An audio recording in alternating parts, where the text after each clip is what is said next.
All right, and now, welcome to the No Pick Show. I'm your host, Cheddar Chaz. I'm here with a very special guest, writer for the Pelicans to be Chris Lambert. Chris, please introduce yourself to the people, man. How's it going, man? I'm glad to be on the show. I'm excited to talk about the Pels, man. It's been a wild journey covering this team for a year. A lot of stuff's happened. A lot of stuff hasn't happened. So I'm just ready to get into it, talk off season, and yeah, this. I think the future is bright. I will say that I'm a little different than how I was feeling last off season. I was a little down in the dumps, but I think the uh, future is bright in New Orleans. Chris, no one will blame you. no one, Yes, no one will blame you yeah, for how you felt. It gets to the point where you're kind of like, all right, let me zoom out a little bit. hmm Maybe look at a couple other teams and compare yeah, some of the situations. yeah. I thought it was pretty interesting that the carryover from last year is finally starting to kind of be jettisoned. hmm I'll say that for we inherited a lot of staff, inherited a lot of players, and I think you'll continue to see them kind of chip away and sculpt the team that they're looking to ultimately build this current front office.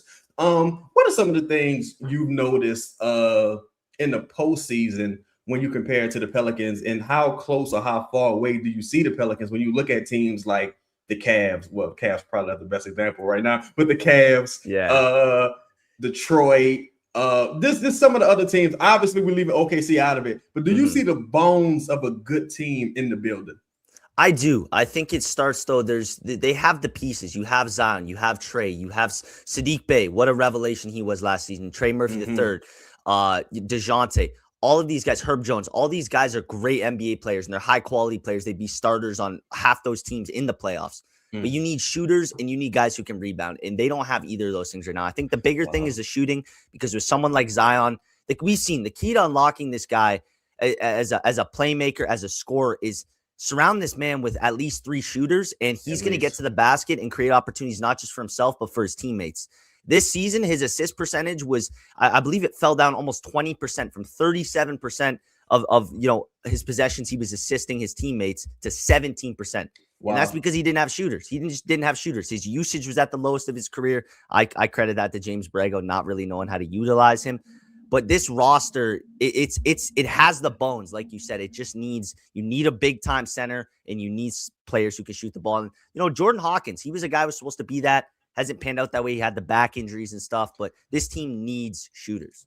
Absolutely. And so one of the reasons when you look at a guy like Bryce McGowan, so there's no knock to Bryce McGowan at all, but he becomes a revelation because you're like, oh, finally, we got someone who could contribute. We got someone who can at least, he's not totally non-playable. And Mhm. far too often the Pelicans find themselves in situations where guys may or may not be, at least under this contract, under this current state, in this current Mhm. stage of their career, they may not necessarily be ready to contribute at a high level to an NBA team or even a moderate level in some cases. So I take it you weren't a fan of the Eve Messi, Derek Queen, Herb Jones, Zion lineups to where there's almost zero shooting. And it also makes it difficult on a guy like Trey Murphy being one of the only shooters. You can just isolate him, Mhm.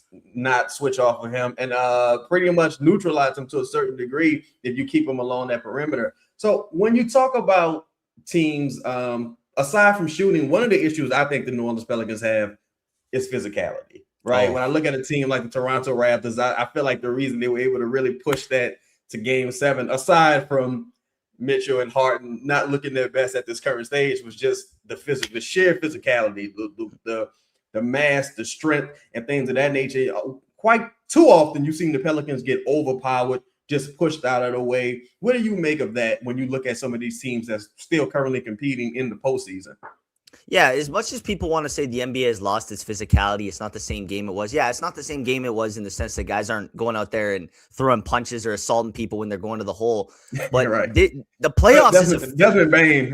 yeah, yeah. Well, hey, Joe Dumars knows a lot about that. He was the nice guy on those Pistons teams, but he Right. knows a lot about that. And that's what gives me hope that they're going to find that physicality. It's something he said too. We Mhm. need to be more physical. We need to be more competitive and we need to be tough. And Mhm.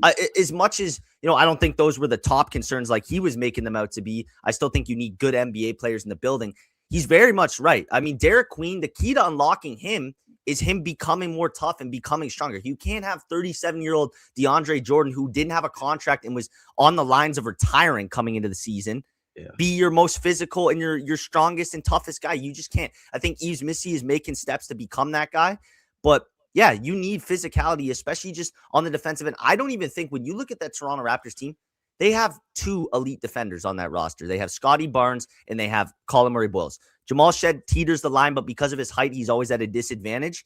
But those guys are just physical. Darko has told them, just go, you can go out and foul. Lou Dort, I hate to say it, he's not a great defender. He's a good defender, but what makes him elite is his physicality. Dylan Brooks makes your is the life same just thing. hell. Makes your life that's hell. what you need in the playoffs. And if the Pelicans, that's the goal. And I think, a guy who, when he fully gets his legs back under him, is going to bring that, because we've seen him bring it his entire career, is DeJounte Murray. And I know how you feel about DeJounte. I saw your little back and forth. You know how it goes sometimes. But he's a guy who will bring that physicality. He will get in guys' faces. And I just think this team, that's what the head coaching hire means to me too. They need to find someone who's going to unlock that mental toughness. I think, as much as I'm not a big Borrego guy, he didn't really do that either. He didn't have that. He kind of seemed like a bit of a supervisor. At least here in Canada, we have at lunchtime when you're in elementary school, they have parents come and be your lunchtime supervisor. They walk the halls, make sure everyone's not acting a fool in the classroom during the 30-minute lunch. That's what Borrego reminded me of. He was kind of a placeholder and just there to just kind of oversee the kids. Yeah, exactly. Yeah. Right. Yeah. So. And that was one of my things also, when you speak about like some of the things surrounding the Pelicans right now, be it the head coaching search. I think if you really want to usher in a new culture and bringing that toughness, bringing that level of accountability, bringing that tenacity, all things that the Pelicans have been missing seemingly for years now, you need a new voice in the building. You can't have, the same voice delivering a different message. I think it's going to fall on deaf ears. I think you totally need to uproot what has happened before what has happened before this current regime, and, pretty much just set everything anew. And we're seeing that massive layoffs across the board. Some people are a bit upset about that. Again, there's a lot of friends in that building, man. When you have people that's been with the organization 10, 12, 15 years. 38 years. 38 years. You make a lot of allies, but then you have to question, like, is this a winning product? Is it a succeeding product? And if you aren't a part of winning, you may not necessarily be a part of the losing product, but it's, if you're neutral, you got to get out of here. Like, I think this was inevitable too. I think this was fully this is as much as for me, I write articles, so I have to be very reactionary to exactly what's happening in the moment. When you look big picture, I think it was very predictable that this was going to be the outcome. And I think for a lot of fans, they have to start approaching this offseason as the first year of the Dumars and Weaver regime, because totally agree. They just ran back the same thing. And for some, that's a horrible idea. And initially I thought it was a horrible idea. I didn't understand, as someone who loves the front office side of things, it always works best when you come in and you pick your own people and you put your own guys in place to build this thing, and everyone has the same kind of vision. But it was also genius to see which guys fit, which guys didn't. What we're going to do about the coaching situation. And I still don't think it was the right decision to enter the year with Willie Green, but it's also better that they did that now, because this offseason, there are plenty of great options on that coaching market. So you're leaving no stone unturned. Also, you've given James Borrego 70 games to prove himself and showcase himself and his ability. I think in some situations, not often, but a chainsaw is preferred to a scalpel. In my opinion, when you've been as bad as you've been for several years, you got to take a chainsaw to the organization and just start getting people out of here. I think that's what we've seen.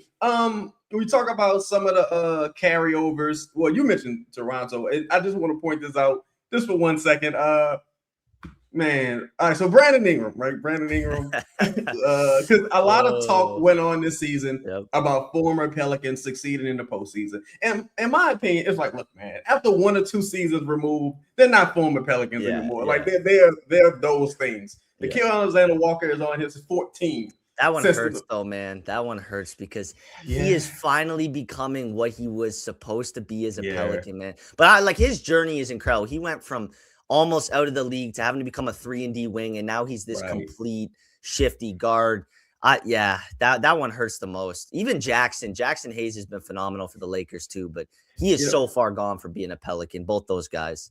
I was really tough on this guy, but one person who I would say I had a bit of regret about before this contract extension was Dyson Daniels, because I was like, man, I kind of see it a little bit. The offense I never thought would come along, and I guess I'm a little bit right about that. But when you look at some of the guys who since have left the Pelicans, I'm gonna exclude Nikhil because Utah Jazz, Portland Trailblazers, Minnesota Timberwolves, etc. Right?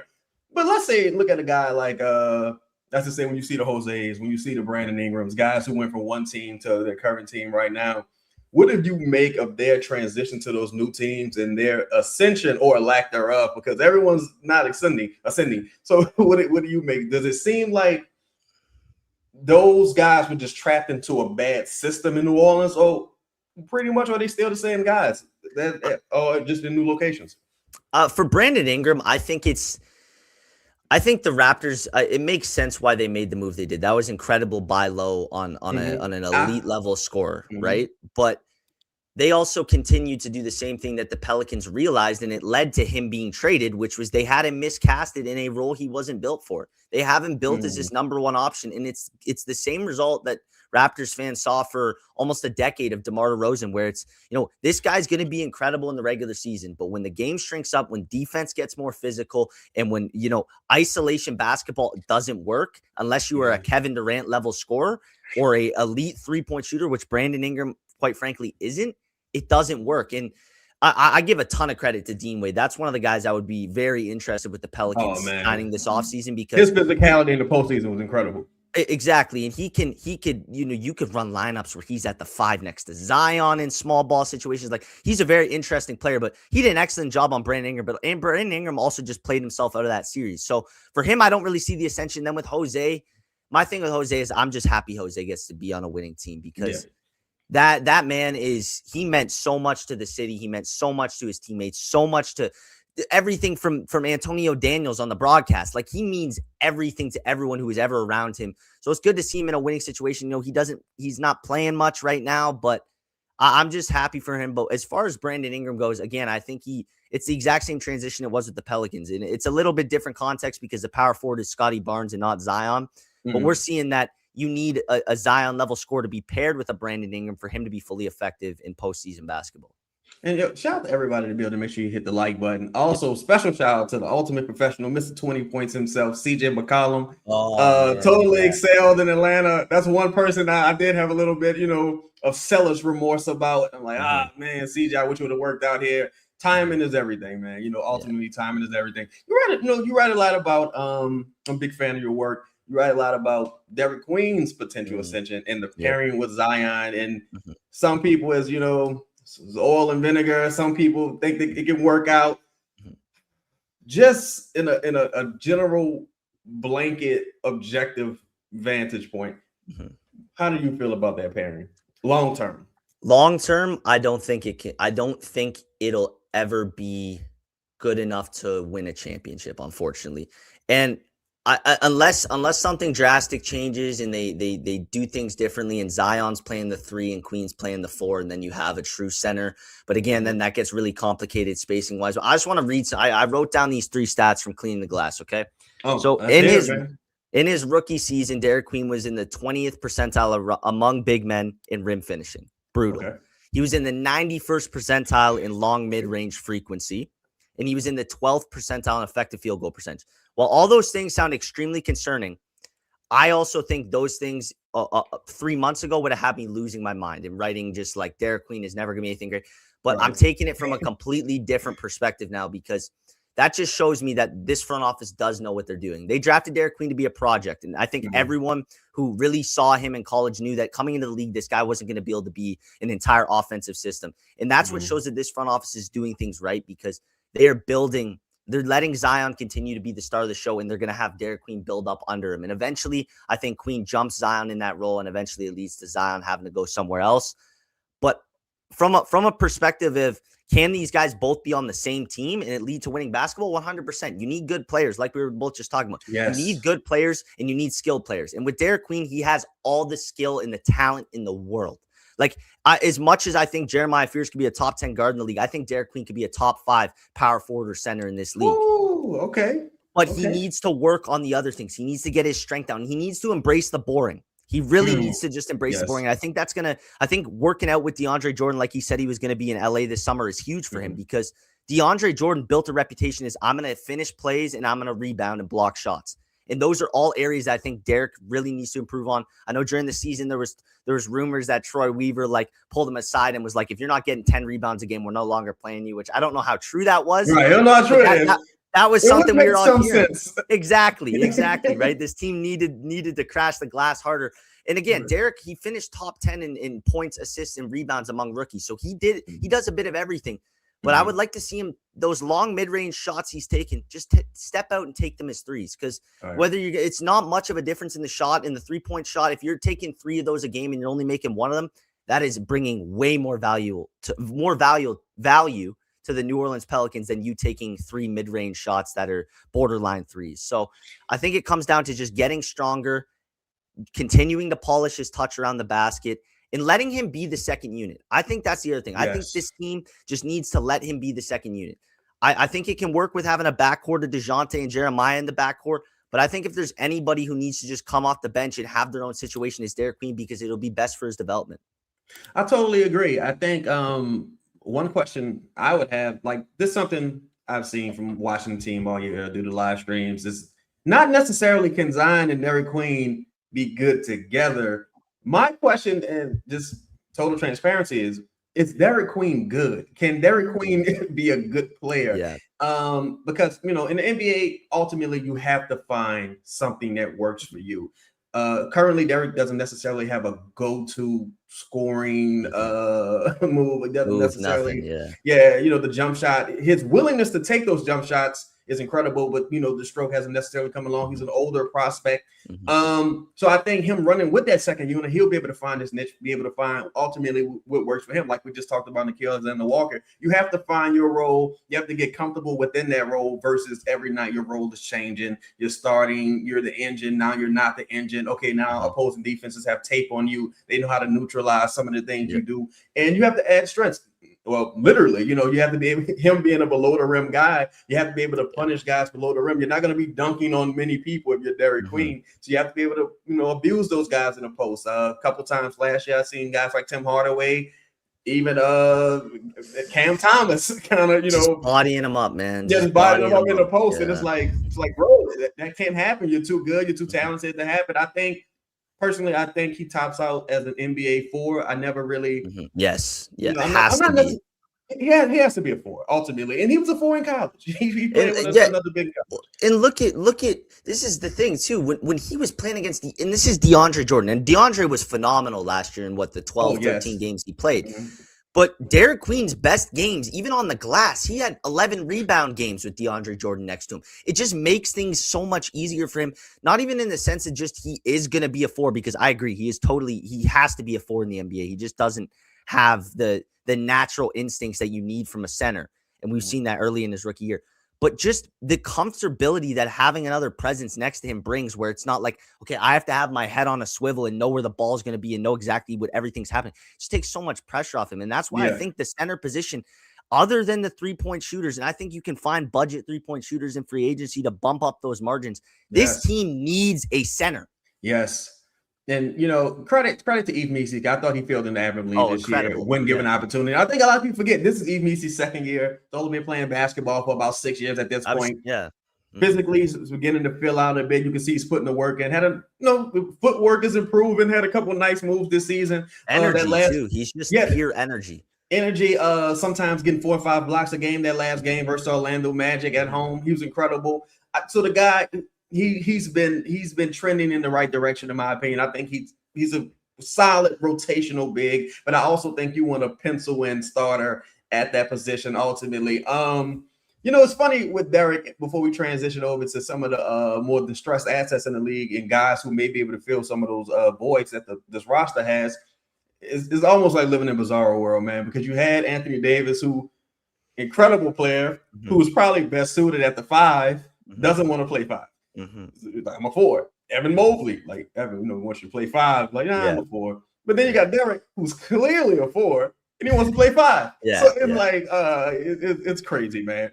But when you talked about some of potentially acquiring some cheap shooting, you got guys who I'm a fan of, like Simone Fontecchio out there. You got Gillespie. I don't think Gillespie's going to be cheap after the year he's just had. But with the non-tax MLE, he should be able to it's a possible. It's a possible. possibility for sure. Yeah, Phoenix is up against the cap too. They're in no place to really. They don't have bird rights, none of that on him. So it's very possible. They're counting on Jalen Green finally hitting his stride and staying healthy. And good luck, man. I hope it works out. Yeah. But, because I like Jalen Green. But I do too, man. If I got the opportunity to get Gillespie, hey, let's do it, right? Fontecchio, like, as I mentioned before, there's a few people that will be available. And also, you got two-way guys. Every year, someone surprises you. You can even say someone like Sadiq Bey was a surprise this year. Oh, yeah.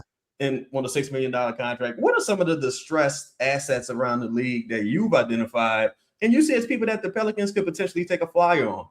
Yeah, so I think the key to the whole distressed asset thing is two things. I think it's the 2027 Bucks first round pick that the Pelicans have the rights to, and it's the contract of Jordan Poole. Because with I'm so sorry to cut you. But go for it. Before you continue, yeah. Do you think the draft lottery changes? Well, the potential draft lottery changes could hurt the value of that pick.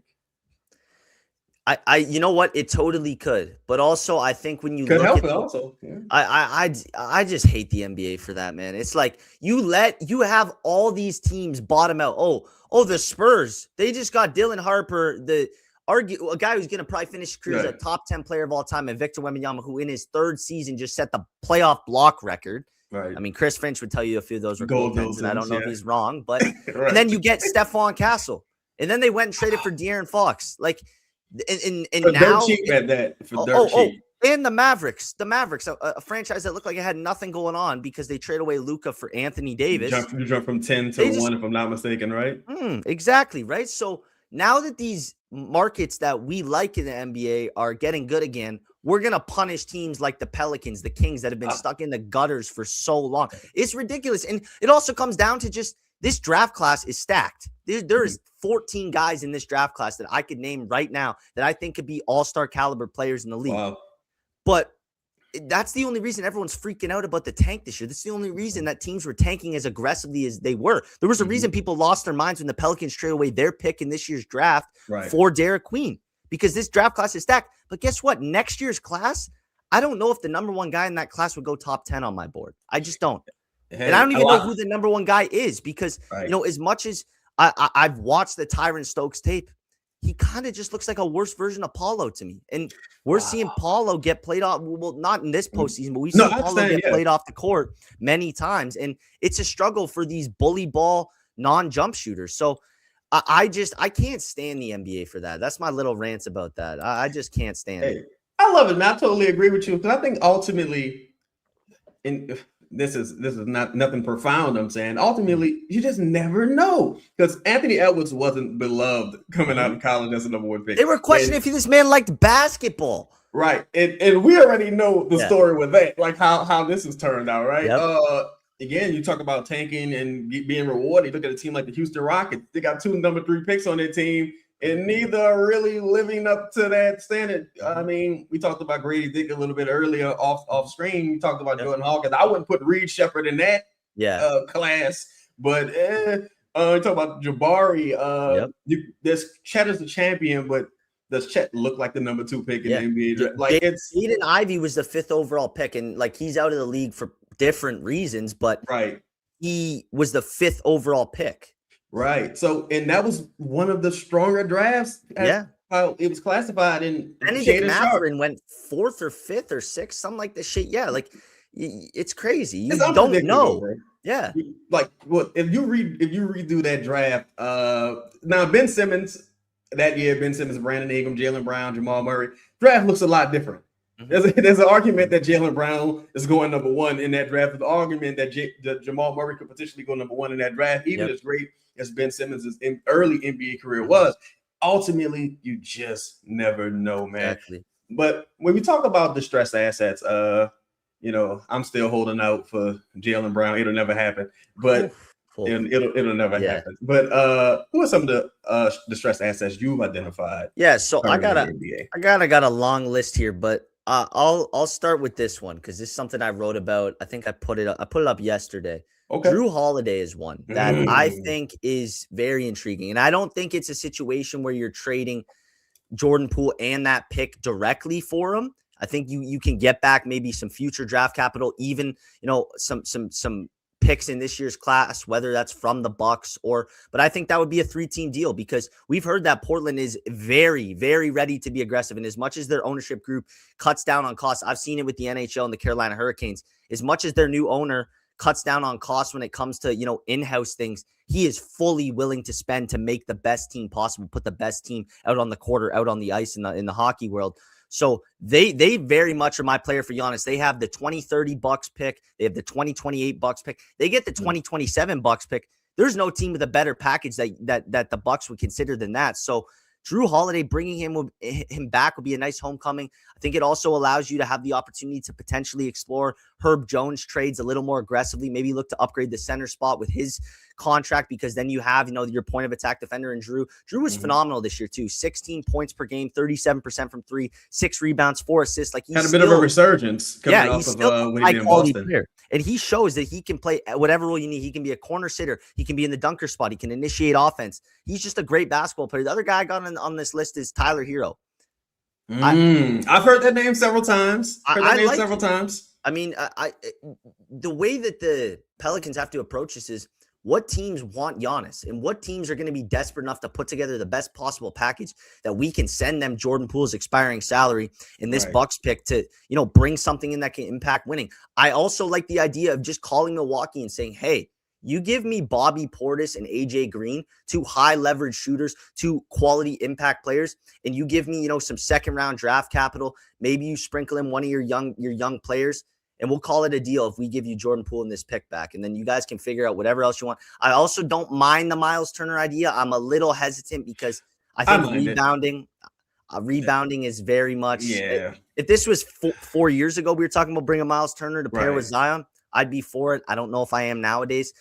Depending on where the Knicks end up, it looks like they're probably going to be in the finals. But if they fall short, Karl Anthony Towns, that's maybe something worth exploring. I mean, we've seen what it looks like when you run an offense through him in this postseason. He can still be that guy. Other guys I have on this list, Daniel Gafford. Now, I don't think that's the trading a first-round pick for him, but if they're looking to offload that salary, that is the prototypical center. It reminds me be a lot like Steven Adams when he was with this Pelicans team, which I thought was a great fit. When it happened, I didn't think it'd be a great fit because it doesn't really make sense to have a back-to-the-basket big next to Zion. But when you have someone who knows how to read the game, knows their positioning, it works. And great rebound, the screen setter to create separation for Zion to get downhill. Ultimate professional. Steven Adams, and he was coming off of injuries when he first arrived in New Orleans and pretty much resurrected his career as well when he left. So that's another very interesting comparison you made there. I like Jared Allen as well. I think I could totally see the Cavaliers going in on the Giannis sweepstakes. And, Jared Allen is a very up and down player, though. His contract terrifies me. Like some of the guys, like even with when you look at a Miles Turner, I think sometimes the steak isn't necessarily worth the sizzle when you run into some of the same issues with a Miles Turner. And shout out to Elvin, he mentioned Hartenstein, a guy who is going to be interesting to see what OKC does. The OKC has him on the team option, so they can leverage that option and bring in even more talent. That's why OKC should call for Herb Jones. But that being said, you mentioned Portland before, and I would love to hear more names of you. Look, you mentioned Portland before, but even a guy like Shaden Sharp, who I was a fan of coming out of college, I'm like, the shooting never really came along. The physical development never really came along. Incredible athlete. He was benched, during the postseason. It's kind of. I don't know, Shady. You're looking a little distressed over there. Like he's from my end, so I'd be for it. But like you said, the jump shot is terrifying. I mean, if you look at the counting stats and we just put the counting stats on the screen without the players' photos next to it, Jalen Green and Shaden Sharp have almost identical stats this season. And they're similar players. Very similar. I mean, in 2004, they would be top 10 guys in the league almost, or at least at their position, because that type of player is honestly dying, the slasher. And it's unfortunate because, man, when I was playing 2K, that was my build. I couldn't time a jump shot for the life of me, man. But hey, you give me a slasher, I just got to run to the rim and push down on the joystick. I'm dunking on everybody. But I like the Tyler Hero one the most, if I'm going to be honest. It's an expiring salary. I don't think it would cost more than Jordan Poole in that first round pick. And if you wanted to throw something else in, you could maybe get Miami's lottery pick, which is projected to be around 13 to 12. There's a lot of good guard talent. You could even look at, draft wise. I think if the New Orleans Pelicans could find a way to get Merez Johnson on this team, that is your center of the future. That's a switchable defender. That's a Isaiah Stewart without the crash outs is the best way to describe him. He is a bully. He makes everyone around him look better. Both Yaxel Lindenborg and Ade Mara would not be projected top 15 picks if it wasn't for the impact Merez Johnson left on the defensive end. And even on the offensive end, as a guy in the short role who can make that pass, as a guy who can set hard screens, just free up his man and just draw attention. So I would love to see the Pelicans get into the first rounds. I don't know how realistic that is with just, how, like I said, how stacked this draft is. Teams are going to be holding on to those picks. Another guy like is Isaiah Evans, man. I think he brings everything this team needs. He's a shot creator. I made a joke the other day that he's a 3-point oriented Brandon Ingram, which sounds like a pretty damn good player.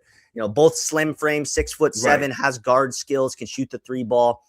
But I think the Pelicans are in a great position with this Bucks pick. It is. I didn't even think about that. The draft lottery stuff could totally change the way that pick is valued. I never thought about that until you brought that up. So it's a great point. But I do think they're in a good position. And I think Joe Dumars and them are going to explore everything because during their presser, he said, like, we are comfortable with the contracts we have. We can do some things here. So, yeah, and I totally agree. I think one point I mentioned, I believe that comment kind of flew over a lot of people's head. It's because, in my opinion, Yusuf Bey the contract, aside from just standard bookkeeping, I think you've been playing with the trade machine a little bit there. In my opinion, I think you've been evaluating what assets could potentially net a return. Like when you look at a guy like DeJounte Murray coming off of a rough season, I think he played 14 games. In those 14 games, it was a bit up and down, but there's proof of life there. There's evidence that this guy can play. You got teams like the Houston Rockets that need a point guard desperately. You got teams like the Miami Heat, who you just mentioned, that could use some point guard help. Davion Mitchell had an incredible run there, but they probably want a bit more veteran presence, former All-Star guy and toughness. Go ahead. Let me add something to that because I think the Minnesota Timberwolves ruined everything for the Pelicans this playoffs. Because I was looking at it like, man, I hope Rudy Gobert stinks it up in the postseason. Oh, so they could potentially a Rudy for DeJounte swap almost works perfectly contractually. You probably have to throw in Jordan Hawkins to fully make it match, but that's the center that you need. But he has been, he is unreal. He's been phenomenal, and their guard play has been great. So that's just kind of seems like it's out the door. I think it is crazy because they had Dylan again. This is how you just never know, man. Kentucky guard and Dillingham, it just didn't work out. Hasn't worked out so far, I'll say. You just never know sometimes, man. But we talk about Miami because this is a team that I've thrown out a lot of trade scenarios surrounding this team. I believe Tyler Hero may have been in one, but when you look at a guy like Khalil Ware, who seems to just be on the outs with the coaching staff, the front office, like I don't know. And, when you look at Pat Riley's exit interview and his press conference, he mentioned how he has an affinity for non-center lineups. Yeah. He's like, you look at this team excelling without a center. Like, he just made a point of emphasis to say there was no center on the floor when that happened. And it's like, okay, what does that mean for Khalil Ware, who's a center? Yeah, and, exactly. You saying Bam is the only guy that's untouchable. And he's made comments in the past about Tyler Hero. I'm sure Tyler being hurt this year didn't help much as far as his affinity for Tyler. Do you think Khalil Ware could potentially be on the table for, say, it's totally hypothetical, that Bucks pick in pursuit of Giannis and let's just say salary? Let's say Herb Jones. Herb Jones for Khalil Ware. Let's say Herb Jones and the Buck pick for Khalil Ware and maybe a future first. Yeah, no, it totally could be because, we saw many years ago. This Khalil Ware stuff with Spo is almost identical to the way the Hassan Whiteside thing panned out over there. That's a great point, man. Hassan was just getting benched. And the funny thing is, all the numbers suggest that they were way better when he was on the court, but Spo just wasn't having it. He likes his bigs to play a certain way, and Spo had problems with Shaq. Yeah, Spo has had problems with many people, man. The one guy, I guess, he just don't have any problems with is Bam Adebayo because But I totally could see the Pelicans pursuing that. I think it would be an interesting option because if they can get a coach who can unlock Khalil, he could be a top 10 center in the league. He can shoot, he can rebound. He is very, very similar to Victor Wembanyama, just like a way scaled down version. So if that is a possibility, the Pelicans need to push hard to make that happen because He could be the type of player, because the thing with him too is he fits both timelines. He could be an impact player now, but if things don't work this season and you got to blow up things and trade Zion and trade Herb and trade Trey and DeJounte and all those guys, Kalel could be a perfect piece alongside Fears and Queen in the future. And shout out to Paperboy 504. He had an interesting question. You mentioned, is Ware tough enough for Joe? I'll say, I think when hits, I don't necessarily think Kalel Ware is not tough, because he's a rebounding machine. If you see what he was able to do in the postseason for us defensive, and then, oh my God, last possession of the game versus Charlotte, he's a bitch. So, and LaMelo, who's having a terrible game offensively, goes right to the cup, easy game-winning bucket. It's like the signs are everywhere. Like I think Kalel Ware isn't long for the Miami Heat, but some things you can't teach. You can't teach 7 foot. You can't teach his athletic ability, his rebounding prowess, his rim defense. The guy, incredible shooter from beyond the arc on. I wouldn't even necessarily call it limited attempts. Was it about 3 or 4 attempps? Yeah, he was shooting that thing. If you just had to describe the type of center you wanted, Kalel Ware checks every box. Now, it's just all about the price of acquisition, the cost of acquisition. But I think he would be awesome. Jovic is another guy who's kind of seems to be getting a raw deal. And I'm not touching that contract, though, man. I can't lie. I would not touch Jovic's contract. I don't even know how. Honestly, I was a little surprised he got extended. I was surprised he got extended, and now it's similar to the Christian Brown stuff with the Peyton. Oh my God! Because oh my God. They now have to potentially extend Tommy, who is almost a 6-man a year. So they're in an interesting spot. They got a lot of stuff to figure out. But when it comes to the toughness, I fully get that argument, because going back to his time at Oregon, his time at Indiana, that the question with Kalel was always like, does he have the motor? And that's the concern. If you can unlock the motor, the opportunities are endless. But with him, he's continued to show that, maybe he's not willing to work enough. But also at the same time, that could just be a Miami Heat thing. I mean, you have to be different breed of player to be a member of the Miami Heat. And that's just what it is. You have to have a certain amount of body fat, or you can only have a certain amount of body fat. You have to be able to, have a practice where you're just going to run for 4 hours, because that's the culture they've built over there. But you bring him to an environment with the Pelicans where he can just be Kalel Ware. And I think that's what he needs. He needs a coach who's going to empower him. When you look at some of these candidates, I think the Pelicans have plenty of candidates who are ready to empower young talent. And I also say, if he checked every box as it pertains to like the toughness and certain levels with his physicality, he wouldn't be available. Exactly.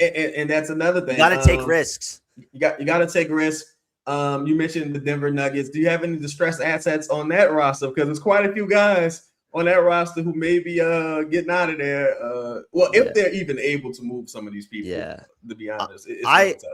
I am in love with the idea of getting a first-round pick in the draft and getting Cam Johnson for Herb Jones. I have the Herb Jones jersey in my closet. I have the Brandon Ingram jersey in my closet. Yes. We were talking about him earlier, but I think there's 2 things with that. One, Cam Johnson, as much as people want to act like he had this bogus year, his numbers are incredible. The defense is now. That's the thing. People act like he was going to go to Denver and be a lockdown defender. He's never been that. I'm coming off screens and I'm shooting threes and I'm going to have decent positional size, but you're kind of going to have to hide me. And while that might scare people with the way the Pelicans defenses look, I think the next head coach has to be, realize we're going to be an offense first team. We're going to try to score 120 points a game. Yes. We're going to have to shoot a crazy amount of threes, and Cam Johnson can bring that. And if you can get a first round pick with that, you're also getting expiring salary. So those are all, that would be an A+ trade in my eyes. And I love Herb. Herb is one of the main reasons why when I was looking for writing opportunities, I pursued the Pelicans position, because I'll be honest with you, I did not grow up a Pelicans fan. I was a Boston Celtics fan my entire life growing up as a kid.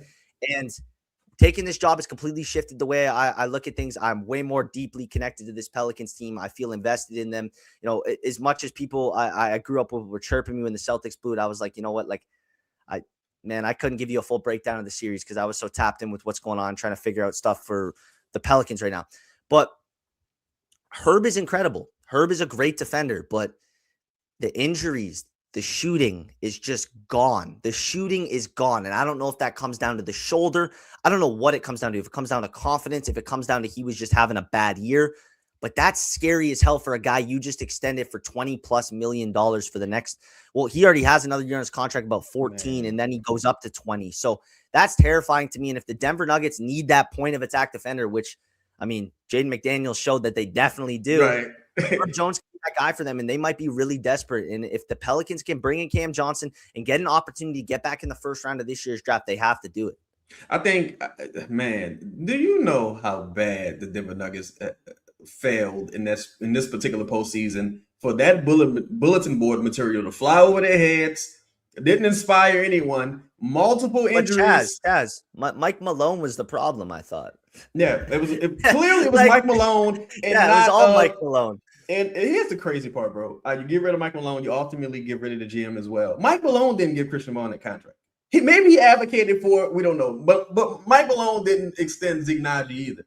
Like, so maybe he advocated for it. We don't know. But this is what undid your franchise or your potential dynasty that you could have built around one of the greatest, if not the greatest player in the NBA right now. But I think Cam Johnson for Herb Jones and potentially a pick, if you can net a first round pick from there, would be a home run. I'm of the thinking that Herb Jones's contract is now rapidly becoming a negative. When the contract extension was initially revealed, my thought was, look, if you're winning, it's not necessarily a luxury. Mm-hmm. But if you aren't winning, it's a total liability. And this season pretty much showcased that. So you still got teams like the Los Angeles Lakers who probably going to look to surround Luka and Austin Reeves if he stays. I don't know what's going to happen with Austin. But Austin Reeves and LeBron with a point of attack defender. You see the success that they've had so far with Marcus Smart. You got teams like Denver who can. Hey, it makes all the sense in the world. It makes all the sense in the world. I hope the Pelicans go ahead. I think that pick is going to be pick 21, if I'm not mistaken, 21 or 22.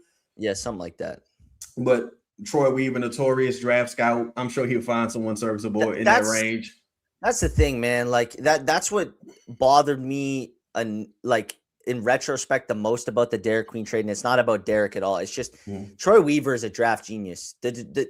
He was the guy who advocated for Russell Westbrook when he was a projected 8th overall pick to take him at 4.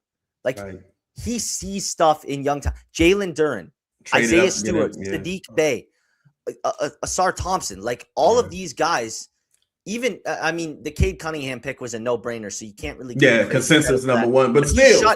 He shut everything down about anybody else. This was our guy. They didn't even really do any crazy, bring in, they brought in the obvious guys, Jalen, but he kind of cut things off after that and started focusing on who they were going to take in the second round. So Troy Weaver is a draft genius. And if the Pelicans get an opportunity to get a pick in the another guy, even if you get a second round pick, because for me personally, this dude is the number 2 big on my board behind Perez Johnson, who I mentioned. He's a projected in that 35 to 45 range.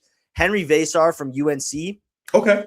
We talked about Kel'el Ware. He is very similar to Kel'el. Shot 40% from 3, is very smart in the short roll, 7-footer, shot blocker, paint presence. The scary thing with him is, because of his thinner frame, he may never transition into a full-time center, but he's a piece. And if you can get a guy like that in the second round to be a rotational piece for your team, he's also a 3-year player. He brings in experience. He was on Arizona. He's been in winning environments. He gets it. He's just a monster too. He has a lot of the similar traits that, Nick Claxton showed defensively in college. The switchability, the able to just read situations, read and react. And he's also, the passing is very underrated. Caleb Wilson is a top 4 prospect because Caleb Wilson is talented, but also a lot of those dunk attempts was them playing a 2-man big to big game in the post for UNC last year. So that's another guy I really like. I just thoughts on Chris Sinek? I like the upside swing for the Pelicans. I don't know how comfortable I'd be if they got that Nuggets pick with taking him. I've also read, though, that the Pelicans... You think he falls to 2021? I think 21, so. 22? Wow, okay. I mean, he would have to have a killer pre-draft workout and stuff, at least in my eyes, to be a top 25 guy, because there was a lot of glaring holes in his game and just the basketball awareness wasn't always there in college. I think he would have benefited so much from staying another year, because next year's big class is not deep. It's pretty weak. It's not top heavy. It's none of those things. And next year class, he could have been, same with Koa Pete. Koa Pete is another guy where if he went back to school, he could have been a top 10 guy, and he still may, because I still don't overly get how all this draft eligibility stuff works nowadays. It's really bizarre right now. It's okay. It's really bizarre. But I like Chris Sinak. I also read that Pelican scouts were at a lot of his games, so I think that's someone that they've been keeping an eye on for some time now. Mm-hmm. I would be very intrigued by him. I think they just need to find another project in the center spot, because I like Carlo. I think Carlo has a lot of potential, but I don't know if he can ever hit that potential with the Pelicans. And I also think, as it pertains to Chris, it's like, can you afford 2 front court projects? And both of those guys are probably better suited at the 4. Yeah. And what does this mean? Like, what does this mean for both of their developments long term? Because one of the worst things, again, you saw it with the Pelicans with Jackson Hayes, Zion Williamson, and Nickeil Alexander-Walker. It's very difficult to develop a bunch of young guys at once. It's extremely difficult. But I'm interested. What are some of the other distressed assets you may have on your list? Another one I had, I don't know if they could ever get here contractually. I think me and you talked about this on Twitter one time. Zach LaVine. Yes, we did. Financially, it can work, but it would. But the thing is, financially, right? Like, it would, because he's making 48, it would cost so much. Like, you would have to. It would be very tricky to get to. But even if he was bought out, that is someone that this team needs to. Like, if he was waived and stretched, bought out, whatever, that's something the team needs to jump at, because his scoring ability, his ability to space the floor is exactly what you're looking for next to DeJounte or Jeremiah in the backcourt. Another guy I have is his teammate, Malik Monk. I think Malik Monk is a certified bucket. I think he had an underrated season this year. He could be someone that could come in. 2 years left on his deal, if I'm not mistaken. Yeah, 2 years at 20-ish, which may still seem like a little high to people. But when you look at just the situation the Pelicans are in, getting off Jordan Poole's salary and bringing in a guy like that at a little bit cheaper of a price point, who's going to be a way higher impact player, would be huge for them. I have another guy we mentioned briefly, Jabari Smith Jr. I don't know. One of my favorites. I don't know what that would look like. I don't know if it would probably have to be if the Rockets are going balls to the wall and they were trying to pursue Giannis. But I think Jabari could be really good as a center. I really do. When Alfred Sengun, I'm sorry to cut you off. No, go for it. When Alfred Sengun was out that year, I thought Jabari filled in admirably. Rim defense was there, carried a heavier load, and lived up to the standard. I mean, evidence of the run they were able to go on. Definitely got Jalen Green paid their pairing, in my opinion. I definitely think he's a guy who could fill that void via trade. Tari Eason, of course, is a restricted free agent, but he matches the toughness. Checks that box that they're looking for. And also, it depends on how they feel about Reed Sheppard. Because if they really like Reed Sheppard and they're invested into Reed Sheppard, they probably want to keep him. But if they aren't, and they're looking to give Kevin Durant that point guard they promised, there is an avenue for DeJounte Murray and with the return of Jabari and Reed Sheppard for salary matching purposes. Maybe you send out a protected first or something along those lines. But financially, the Pelicans are in such a good space. They're not a tax team, thankfully. So they can make a lot of things work. Even when you mentioned the Sacramento Kings are, man, you're talking about a terrible financial situation. They got to have the jettison Sabonis. You got Maxi Renard, who's looking incredible right now. Sabonis potentially, I think he's on a 2-3 year deal, something along those lines. I think it has 2. I think it's 2. Yeah, 2, and there's avenues to get him again. I believe Joe Dumars was there in Sacramento with Sabonis, if I'm not mistaken. Troy Weaver actually traded Ibaka for Sabonis at one point during his OKC tenure. So there's a relationship there, relationship with Scott Perry. I think, to me, it seems like something with the Kings is inevitable. May not happen, but financially, the Kings have to take advantage of some of these teams who aren't in the tax and have to move off one of 2 of those big contracts, be it LaVine or Sabonis, in my opinion.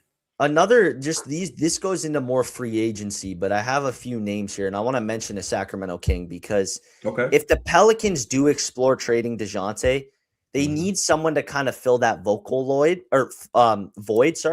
I like Russell Westbrook. I'm going to be honest. I like the idea of having Russ come in, coaching up the guys on the sideline. I think it would have to be a major understanding that Russ, man, you are not going to go out there and take 15 shots a game and do what you just did in Sacramento. But if I don't know how many options Russ is really going to have this summer, because The league hates him. So I, I love the idea of bringing Russell Westbrook onto the roster. I've been told that Russell doesn't necessarily love New Orleans. Oh, So, okay, fair enough. And same thing with Malik Monk, during Really? a previous free agency period. Oh, wow. And Tim Hardaway as well. Like this, this is a tough free agent market. Yeah. So I think a lot of the avenues, that's why even when I propose free agents, it's typically guys that's like, you might have 1 foot in the league. I got my dream free agent target for you right here then. Jock Landale, Atlanta Hawks. Talk about toughness. Talk about toughness. That guy is tough. He shoots the three. He was finally I followed him.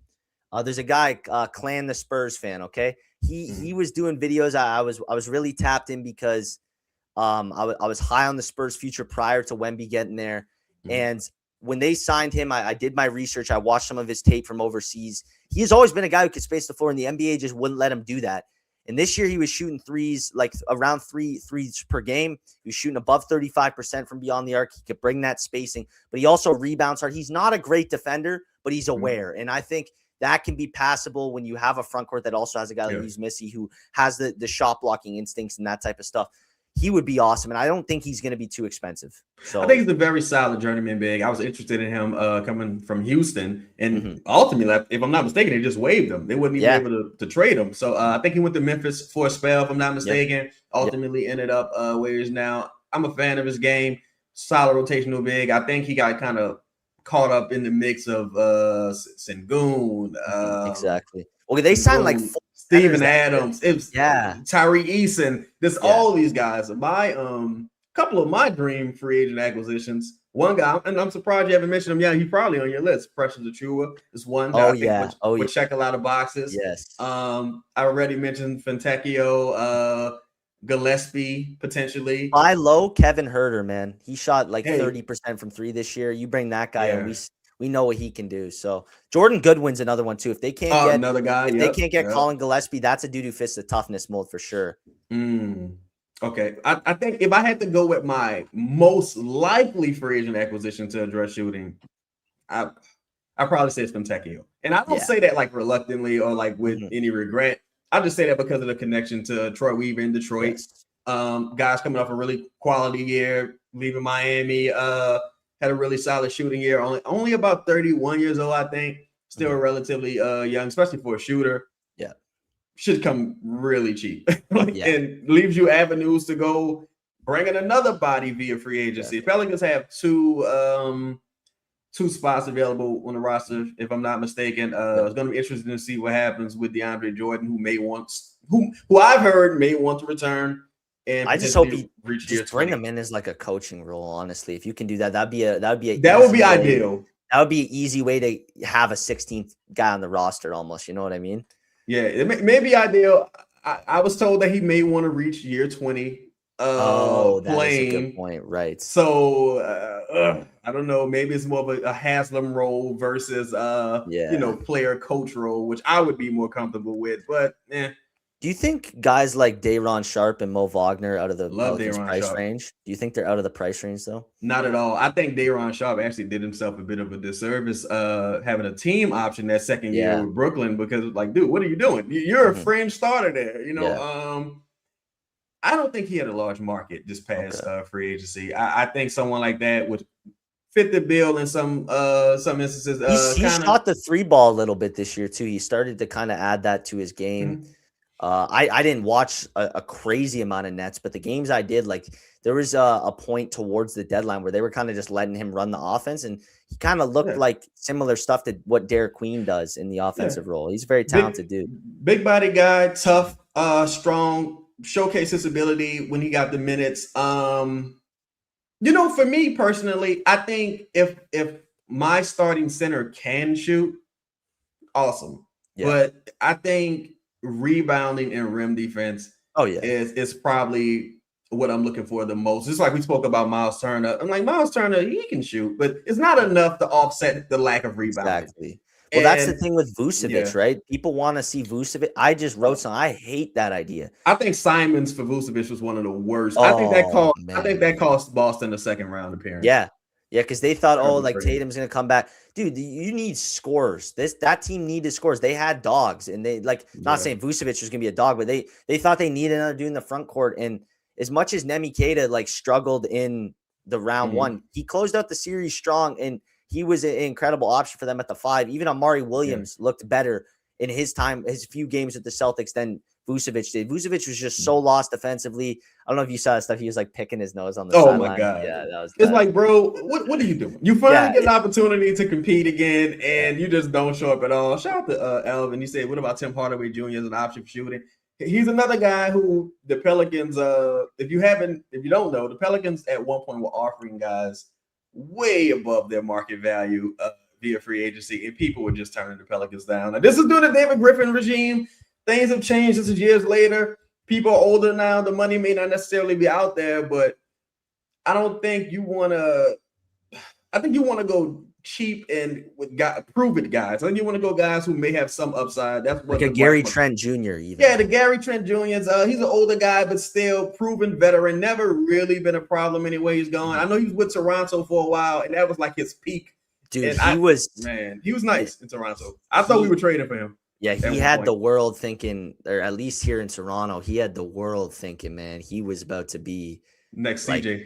Yeah, just a building block next to Scotty Barnes, and obviously it didn't work out that way. He got his payday though, so shout out to him. Shout out to him. And he's in Milwaukee, so we'll see what happens with that, man.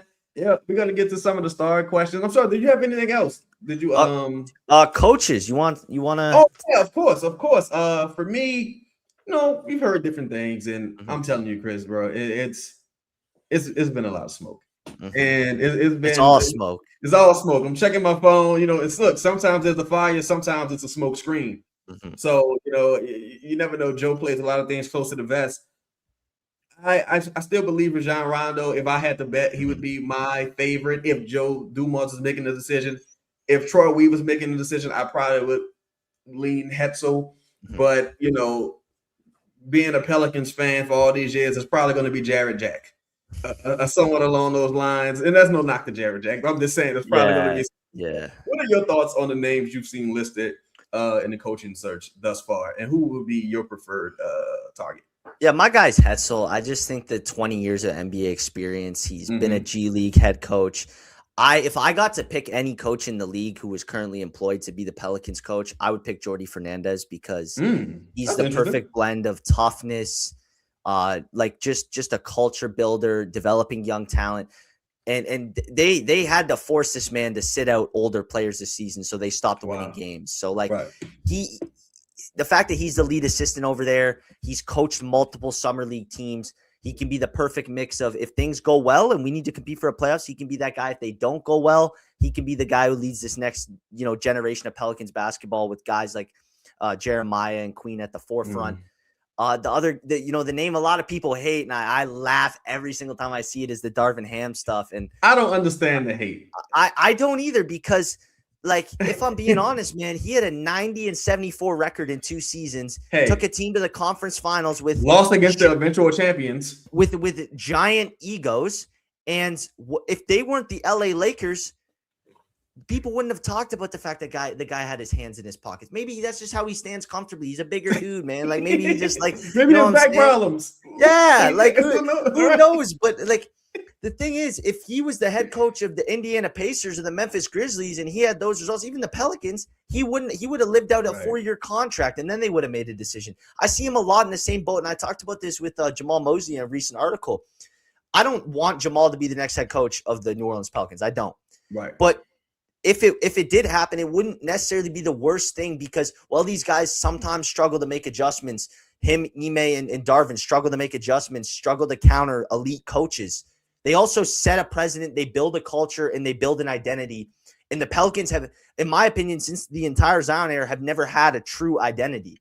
And you need that. You need that to be a winning team. You look around teams in the league, the Celtics' identity is we're going to be tough, we're going to shoot threes. The Thunder's identity is we're going to get high percentage shots, and we're going to play really, really good defense and just dive in the passing lanes. Right. So that's what my opinion is on Darvin Ham. I would love to. I prefer to see him come in. I think the perfect situation would be to have Rondo be the head coach and have Ham be his right hand man. I love it. That would be match made in heaven for the Pelicans. Not sure how realistic that is, but also with Taylor Jenkins taking that job over there, I don't think Darvin has a spot in Milwaukee much longer. Yeah. So it's very much a possibility. The name that concerns you the most out of the top 4 we've heard is Sean Sweeney.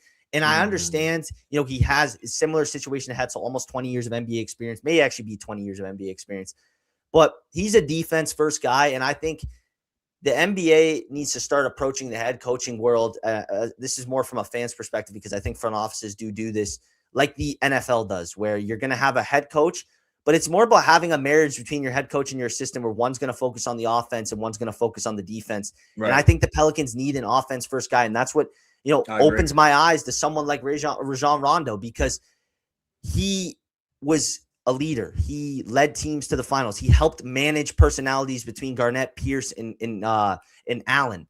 He's been a winner, and he is going to be able to build an offensive system that this team has been in dire need of. He also gets to come in and mold a guard like Jeremiah Fears. I mean, could you imagine what the future could look like for him, who he ended the season averaging 30 points per game down the final stretch. He really broke out, putting him on the bench. That's the best thing Borrego did as a head coach, in my opinion, for the Pelicans last year, was putting Jeremiah on the bench and letting him just see the game and then go out and react to it. So if I had to rank them, I would still say Hetzel's my number 1. I think it's going to be Rondo, and I agree with you.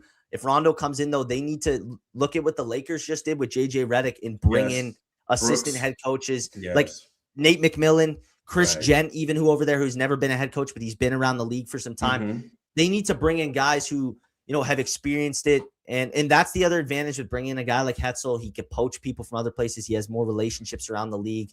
We'll see, though. I think either way, the list, if it's these 4 guys contending for it, I'm really happy with what Joe Dumars and Troy Weaver have done, because all I wanted was a long head coaching search. I wanted a head coaching search that, they bring in multiple guys, they find guys who can do different things, and they let people really express their vision to the front office of what they want to build here.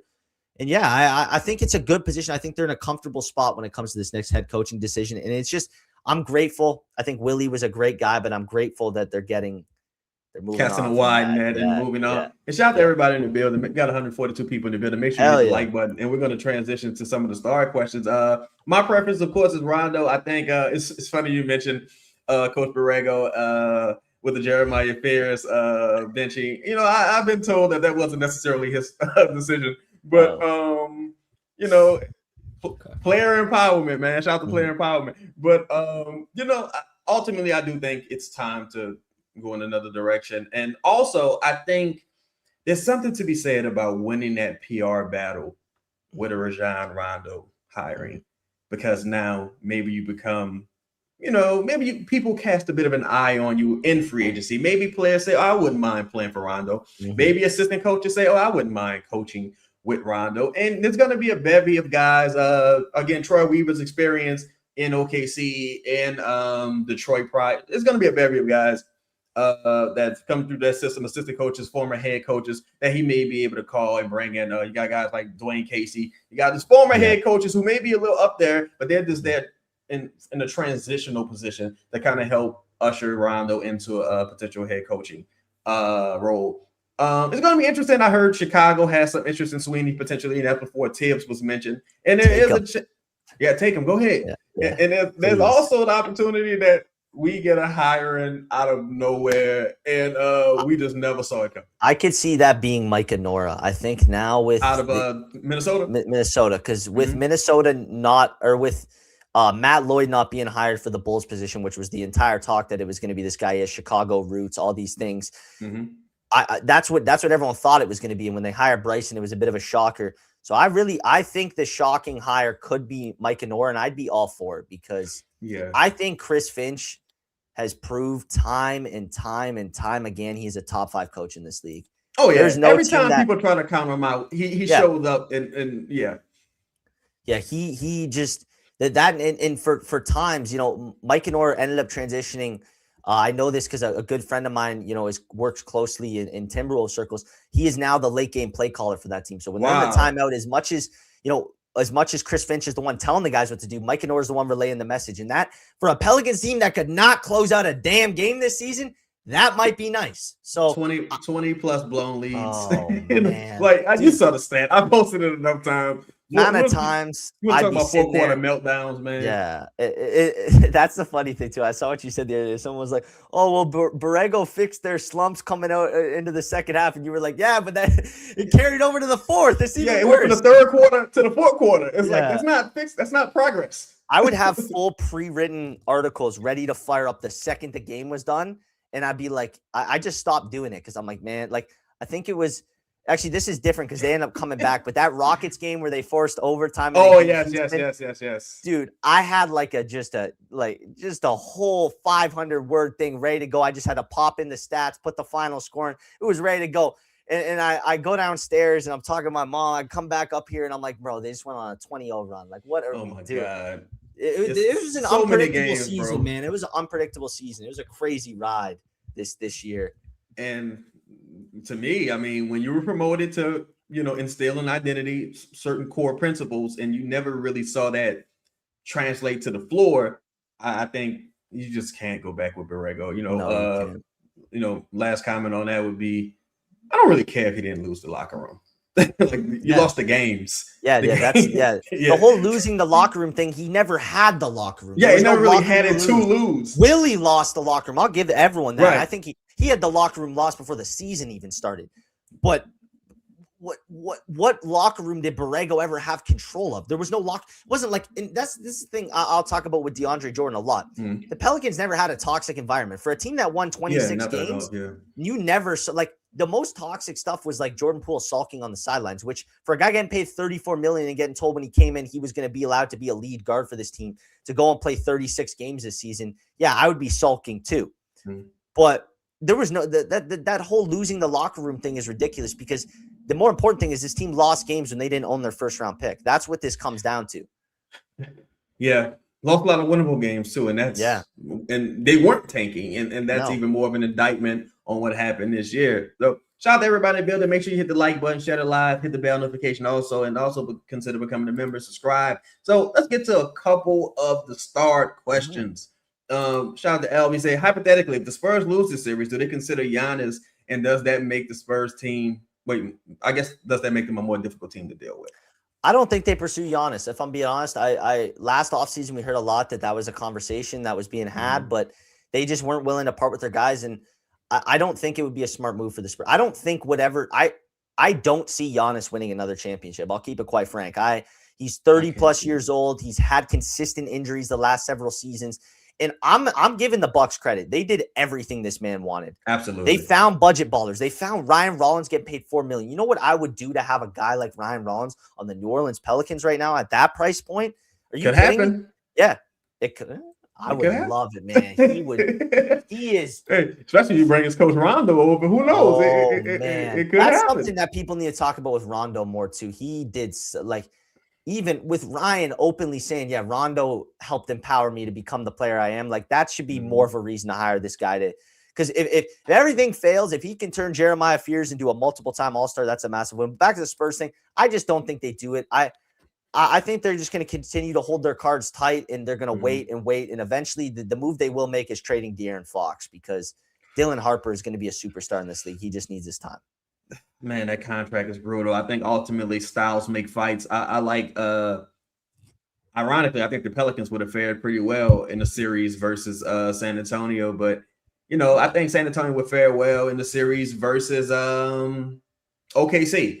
Yes. I think their Achilles heel seems to be physicality. I think they rushed the process, and if I'm being totally honest, that's why I wanted the San Antonio Spurs to trade for Kevin Durant.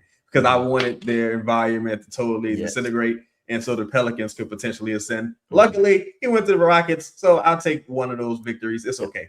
So we got he also shout out to Elvin. He also mentioned teams like the Wizards who may be looking to compete in the short term. Do you think teams like the Wizards look to take a flyer on a guy like Herb Jones? Some of those teams that are just looking to take the next step, the Wizards being one. I think the Charlotte Hornets being another one. Yeah, I think the Charlotte Hornets, I did something about a month ago, just towards the end of the regular season, talking about the Hornets as if the Pelicans want to sell, that's the team to call. They have a hole at the power forward spot. Miles Bridges is not, at least on that team, can't be a winning power forward for them. They have too much offense. They need some defense, or they need just an even better score. And whether that be a Zion or her bringing the defense, That's a team that has 2 first-round picks in the 20 to lottery range. That's a team that the Pelicans should talk to, whether it's selling or whether it's just trading Herb Jones and getting in some first-round draft capital. Yeah. What do you think about Is there a team in a similar position to the Pelicans that may be looking to blow the team up at the next deadline if things aren't good? I think Houston is probably one. I think they're not going to. I don't think they're going to abandon that Kevin Durant thing just yet. I think they're going to give him a point guard and kind of see where it goes. Yeah. But is there some teams in your mind that could be looking to potentially blow things up if it don't work out going into the next season? This one isn't really a blow up, but it would just be a continued, prolonged, like trading away guys. I think the Memphis Grizzlies, which is great for the Pelicans if they're looking to get back to competing, they're going to take things really slow. And I think they have the most underrated future in the entire NBA. I think Cedric Howard has all-star upside. I'm a big fan of Howard. He is incredible. Zach Edey, when he one actually plays, is just a freak of nature. They have all these first-round picks. They could be a team that could jump up in the lottery this year. And whether they do or don't, they're gonna find a guy. That team knows how to draft. But they're a team that could, a guy like Ty Jerome come deadline time, only at $9 million. He could be someone that would be a perfect fit with the Pelicans team that needs shooting.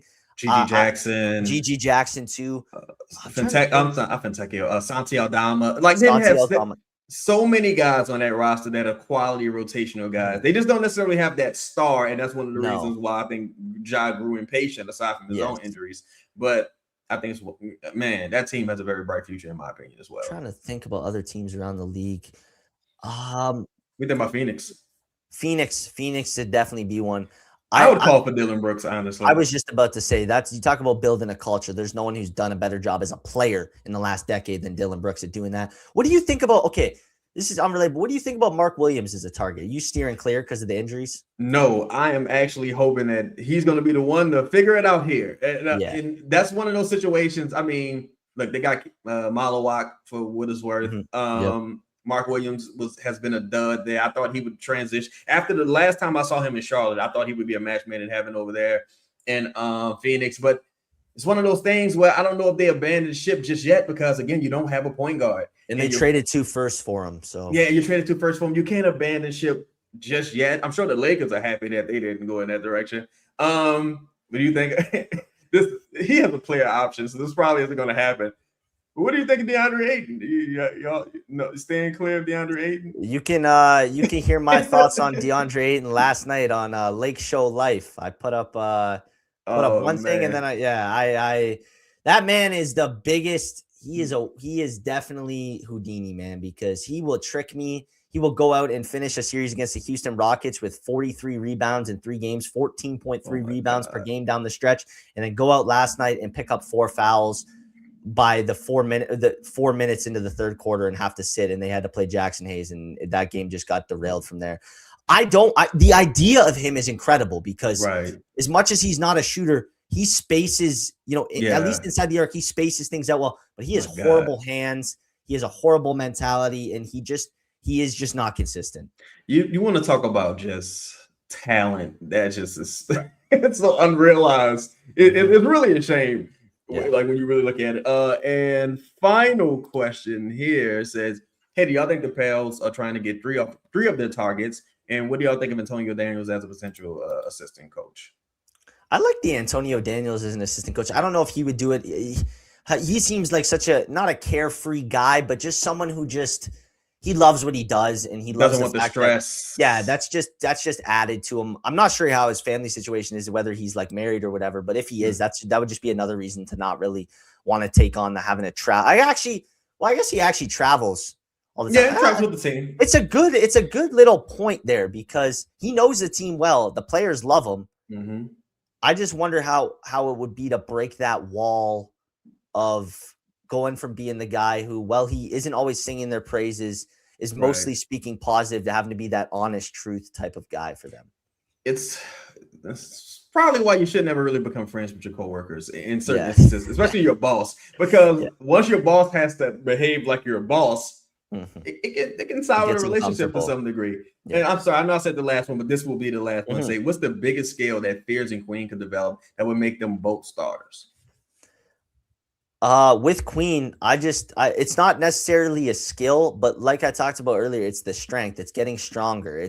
If we're talking skill, it's rebounding. He can become a guy who can easily pull in 10 rebounds a night. Sky is the ceiling is much higher. And with Jeremiah, it's just continuing to develop that 3-point shot. Towards the end of the season, it looked great. The thing I like about him is his form looks the exact same no matter where he's taken on the court. And I would say similar thing to Derek Queen.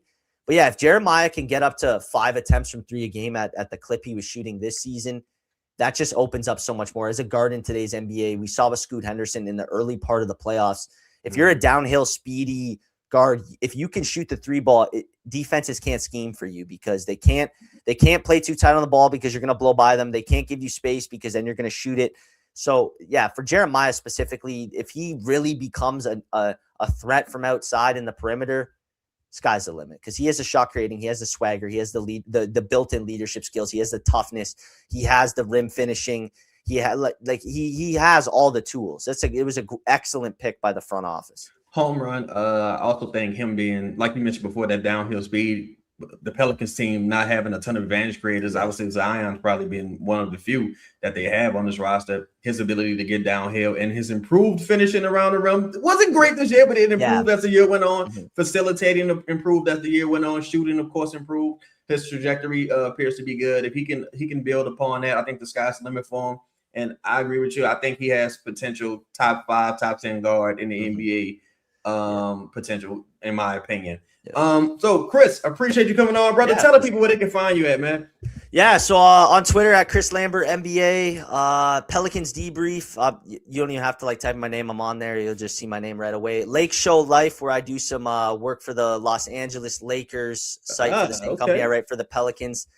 That's just Chris Lambert at Lake Show Life. And then Sports Illustrated, I do a few articles a month for their Clippers site. So Clippers on SI, Chris Lambert did something on Jared Allen that went up this morning. Yeah, check me out there. I appreciate you for having me on. I hope to come back, man.